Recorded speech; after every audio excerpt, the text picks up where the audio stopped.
As a fast-growing country, Malaysia cannot run from increasing burden of chronic diseases. Diseases such as diabetes, hypertension, heart disease, high cholesterol are synonym with the lifestyle of the current generation, and so is chronic kidney failure.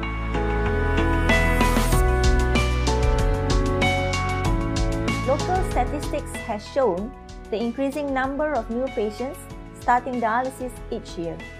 This reflects the number of patients developing end-stage renal disease or kidney failure despite having modern medical facilities and widely available treatments. If this is not controlled, the mortality or death rate from kidney failure will definitely increase, especially if earlier treatment is not performed.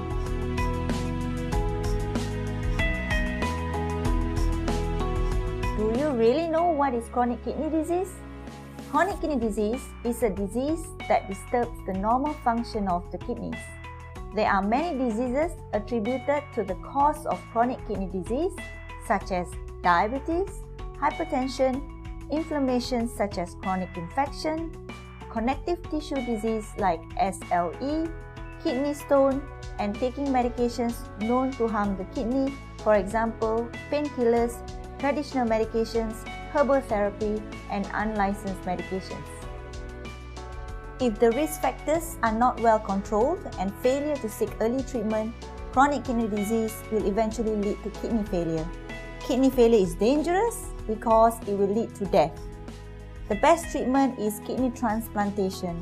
However, many patients have to undergo dialysis first before proceeding to transplantation. There are two types of dialysis: hemodialysis and peritoneal dialysis.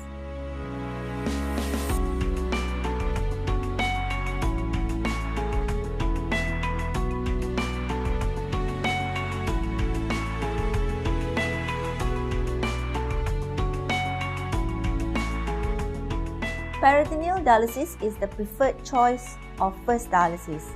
It is easy and it provides freedom for the patients, as it is time flexible. Patients and assistants, if present, will be given proper training to do the dialysis before doing it themselves at home and/or workplace as permitted.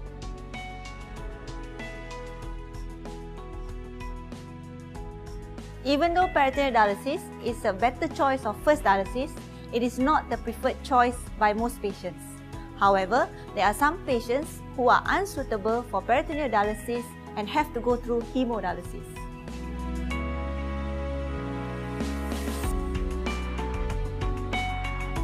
Both methods of dialysis have their own advantages.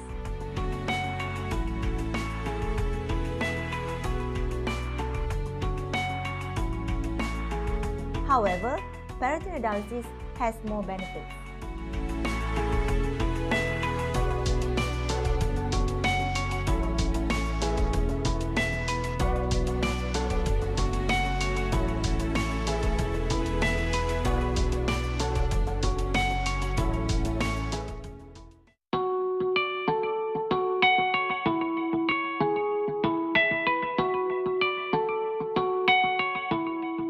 The third option is kidney transplantation. With kidney transplantation, you will no longer need dialysis. In the initial part after successful transplantation, you are required to come for regular follow-up, which may be as frequent as 3 times a week. After kidney transplantation, you are required to take medications to prevent your body from rejecting the kidney. You need to take these medications as long as the kidney remains functioning. There are 2 types of kidney donation. The first is disease donation, in which means the kidney comes from a donor who has passed away. However, you may have to wait for a long time for a kidney from a deceased donor to be available. And in Malaysia at present, the waiting time can be up to 8 to 10 years.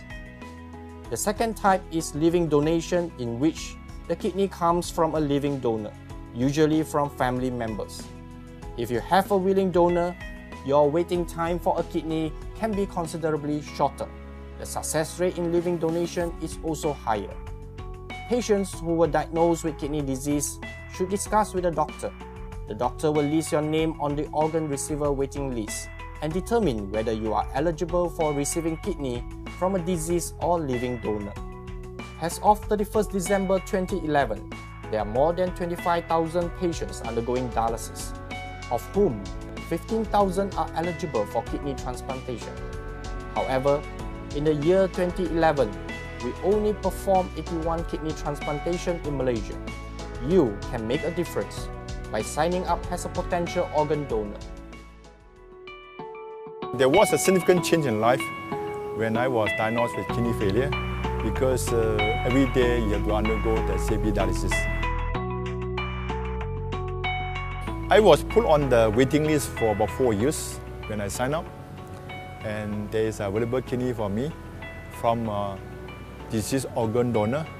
I was very happy. After transplant, first thing I did was to further my education. I successfully graduated in 1999. I regularly follow up in Kuala Lumpur Hospital to follow up the medical checkup, my blood tests, and so far I'm very healthy. After the successful organ transplant, I was able to carry my twin girls, and my elder girl was very happy. They say now father can carry me. It's basically every time I go for dialysis, it's like I run a marathon. So it takes me about 24 hours to recover, and 48 hours later, I am back again on dialysis. The operation was done on the 26th of June. Now it's almost 4 months. Almost 4 months after the operation. I am basically eating and drinking everything normally. I'm of course under immunosuppressants and medication, but I'm able to travel. I've so far already gone to Bali once, and before this I couldn't plan to travel anywhere because I have got dialysis every 48 hours, so it's very difficult. I want to tell the people who are sitting down at dialysis or CAPD, try. Do not be afraid, because these doctors really care for you and they will really take the time to build your confidence before the operation. The donor is my wife. As a wife, I see him every day wake up in the morning in so much pain. He has to go for dialysis, come back and live half a life. So it was no hesitation for me to donate. I am completely fine. I'm healthy, I'm back to work, I am going back to exercise because it's after post-operation. I'm going back to exercise. I'm doing very well. For those of you who are considering organ pledging, please do so. Your donation would change somebody else's life forever, and that is the best gift you can ever give someone. Even though kidney transplant is the best treatment, not every patient are as lucky as Mr. Manville and Mr. Lee, because the reality is there isn't enough number of donors in Malaysia. That is why the Ministry of Health encourages all of us to register as donors. Undeniably, kidney transplant is the best treatment for patients with kidney disease. But I would like to remind you to keep leading a healthy lifestyle because prevention is better than cure.